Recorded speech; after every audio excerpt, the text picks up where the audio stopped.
Recording in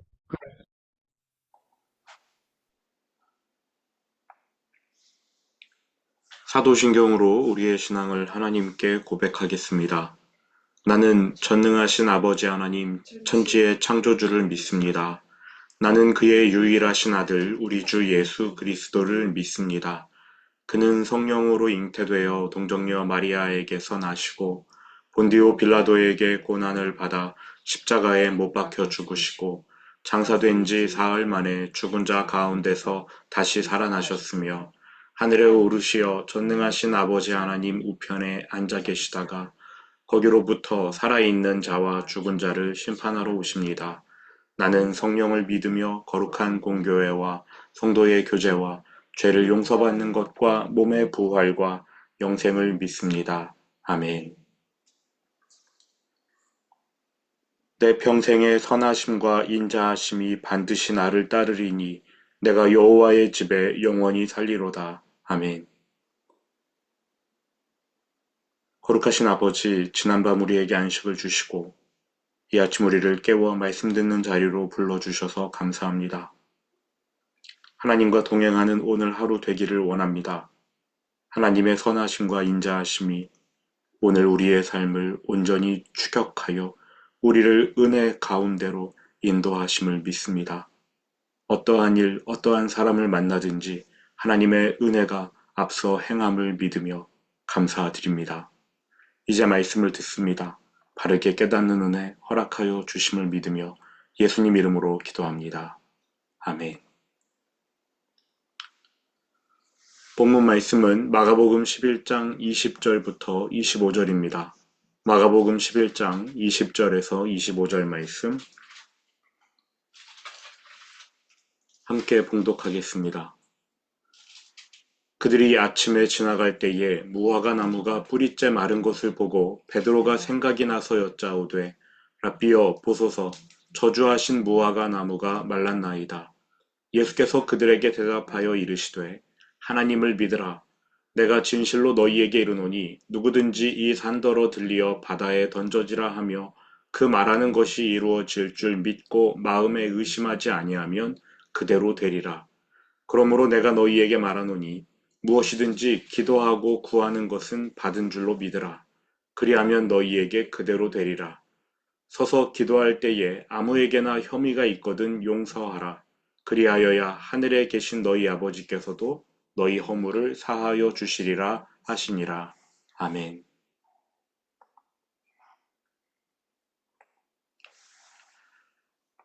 예수님의 공생의 마지막 한 주간을 요일별로 따라가는 둘째 날, 오늘 화요일입니다.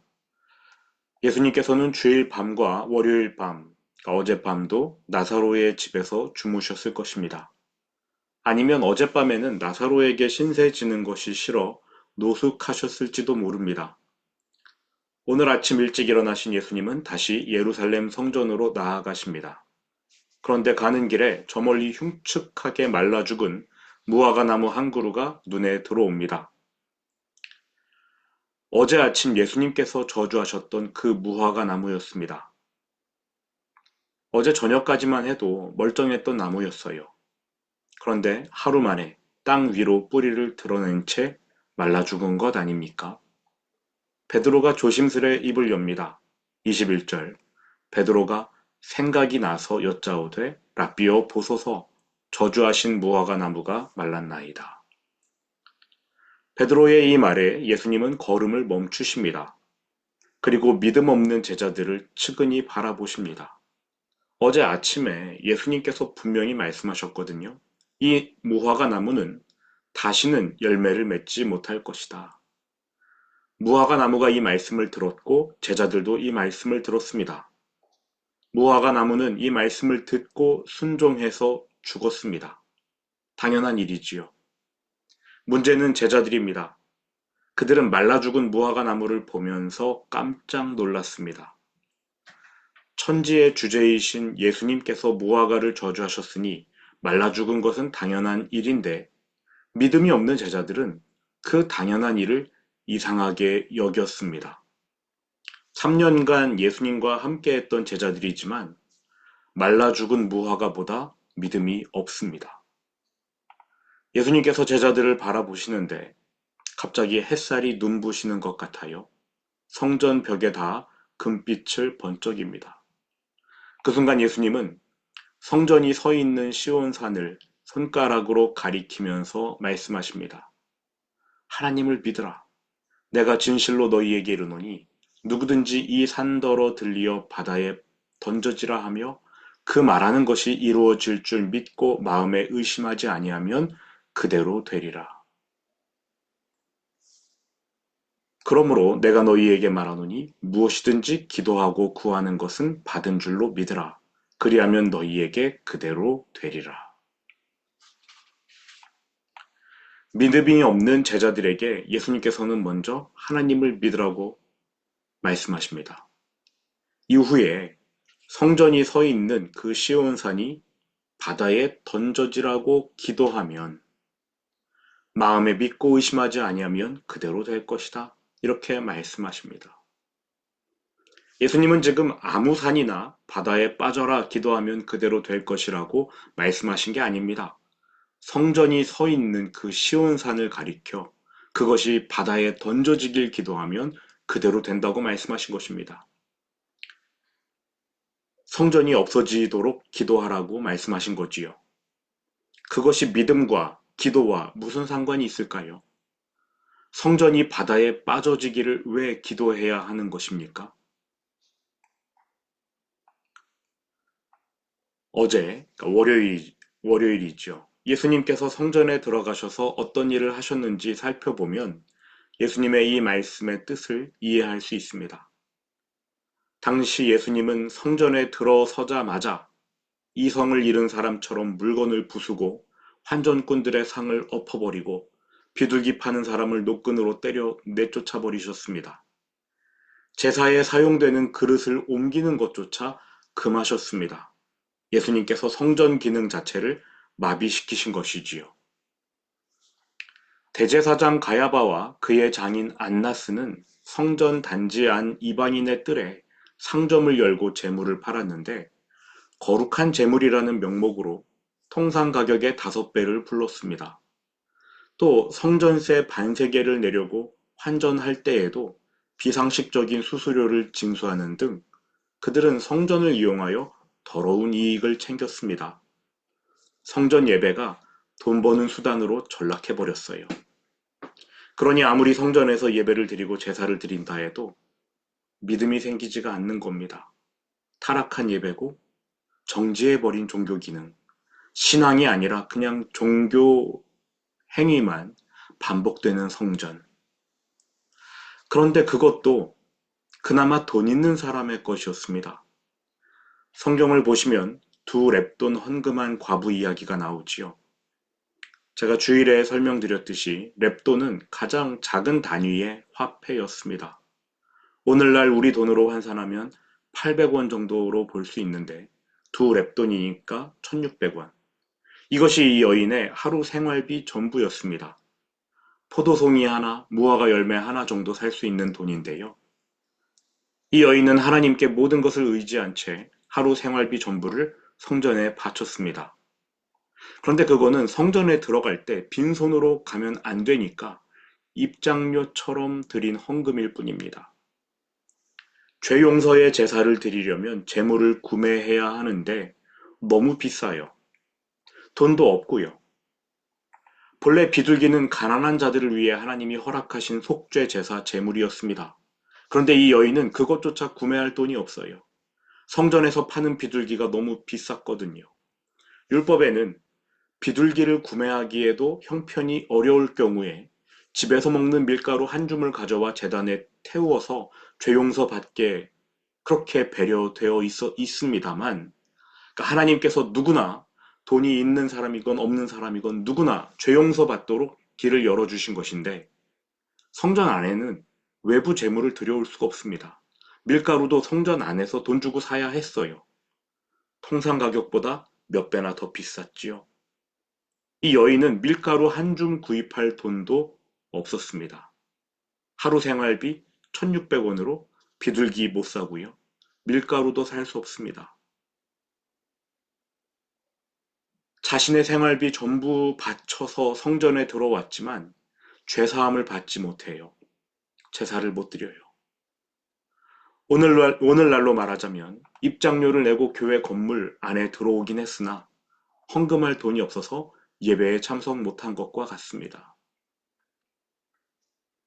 원래 하나님을 만나는 장소로 지어진 성전 아닙니까? 이방인들도 와서 기도하는 집, 만민이 기도하는 집이어야 하고 자기의 죄를 해결받아 하나님과의 관계가 회복되어야 하는 곳이 성전이어야 했습니다. 그런데 이 시대의 성전은 돈 없으면 못 들어가는 건물, 돈 없으면 대접 못 받는 종교 제도로 전락했습니다.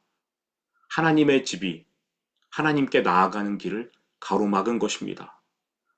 그러한 성전 제도, 종교 제도가 있는 한 사람들의 마음속에 믿음이 생기지가 않습니다.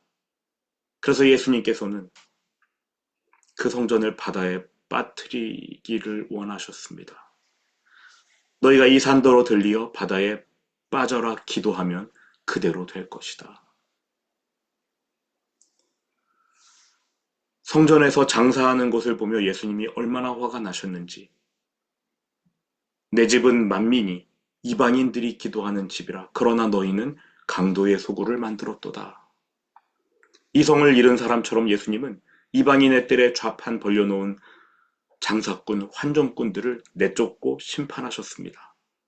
이방인을 멸시하고 가난한 사람을 철저히 배제하는 성전, 돈 많은 성도를 VIP 명단으로 삼아서 대접하는 성전, 오로지 지도자의 재산만 불려주는 성전, 하나님을 경외하는 모습이라고는 눈 씻고 찾아볼 수도 없는 종교제도와 절차뿐인 예식들, 예수님은 그 모든 것이 바다에 던져지기를 기도하라고 말씀하셨습니다. 그렇게 기도한 대로 믿으면 이루어 주겠다 약속하셨습니다. 성전이 바다에 던져지기를 기도하라. 언제 성전이 바다에 던져집니까? 예수님이 십자가에 달리셨을 때. 십자가에서 돌아가신 순간 성전의 지성소를 가로막은 휘장이 위에서 아래로 찢어졌습니다. 이때 성전 기능은 끝나버렸어요. 성전은 바다에 빠진 것입니다.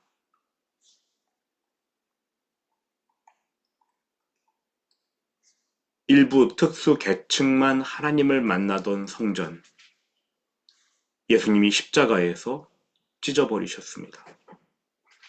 예수님의 몸이 찢겨진 만세반석의 그 갈라진 틈으로 하나님이 우리를 만나려고 다가오셨습니다. 성전은 하나님을 만나야 할 길이 이중삼중으로 가로막힌 곳이어서 어렵게 하나님을 만날 수 있었던 반면 십자가는 그 모든 벽을 허물고 하나님이 직접 우리에게 다가오실 수 있도록 모든 성도를 만나주시는 장소, 그게 바로 십자가인 것입니다. 그래서 우리는 성전으로 나아가는 게 아니라 십자가로 나아가는 것입니다. 내가 길이요 진리요 생명이니 나로 말미암지 않고는 아버지께로 올 자가 없느니라. 건물로서의 성전에서 하나님을 만나는 게 아니라 예수 그리스도를 통해서만 아버지께 나아갈 수 있는 것입니다. 성전을 바다에 던져버린 것은 예수님의 십자가였습니다.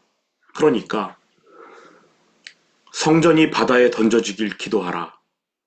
예수님의 이 명령은 바꿔 말해서 예수님더러 십자가에서 달려 죽어주십시오.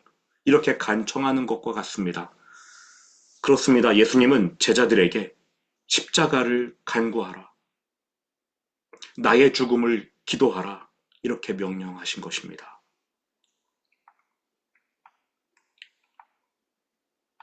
십자가에서 하나님이 친히 우리에게 오셨습니다. 이제는 그 마음에 성령을 모신 모든 성도가 성전입니다.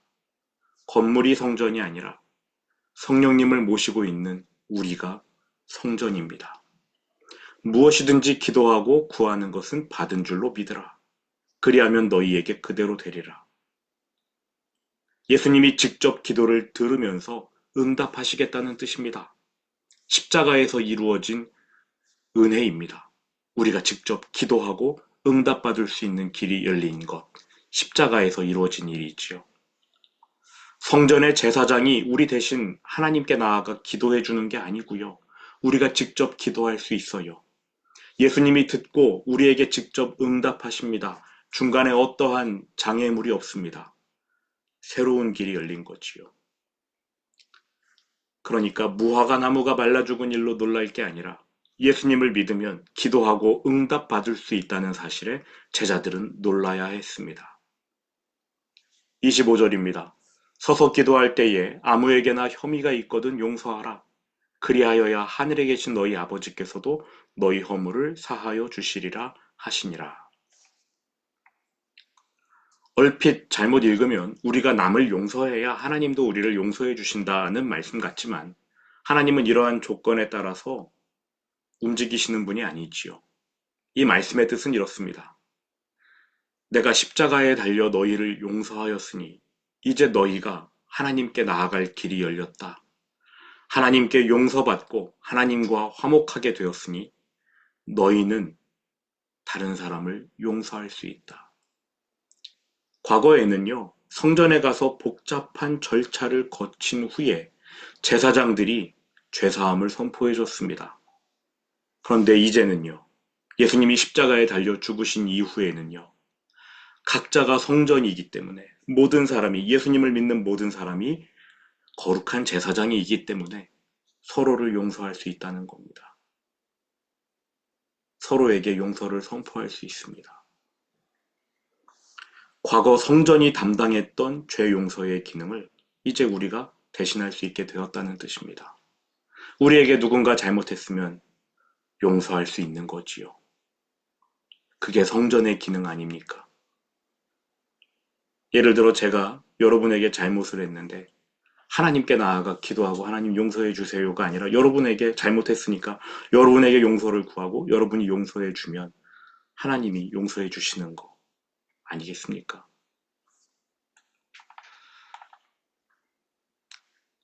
말씀을 정리합니다. 예수님의 십자가는 우리와 하나님을 갈라놓았던 성전 또 종교 제도를 제거해 버렸습니다. 바다에 빠뜨려 버렸습니다. 이제 우리는 담대히 하나님 앞으로 나아가 기도할 수 있습니다. 여러분 앉은 자리 그곳에서 눈을 감고 두 손 모으면 그곳이 바로 하나님 만나는 자리, 예수님의 십자가 앞. 하나님이 우리 안에 들어와 계시기 때문에 우리는 그렇게 기도하고 응답받을 수 있습니다. 이 길을 열어주신 예수님께 감사드리기 원합니다. 들은 말씀 마음에 품고 주기도문으로 오늘 예배를 마치도록 하겠습니다. 하늘에 계신 우리 아버지, 아버지의 이름을 거룩하게 하시며 아버지의 나라가 오게 하시며 아버지의 뜻이 하늘에서와 같이 땅에서도 이루어지게 하소서. 오늘 우리에게 일용할 양식을 주시고 우리가 우리에게 잘못한 사람을 용서하여 준 것 같이 우리 죄를 용서하여 주시고 우리를 시험에 빠지지 않게 하시고 악에서 구하소서. 나라와 권능과 영광이 영원히 아버지의 것입니다. 아멘.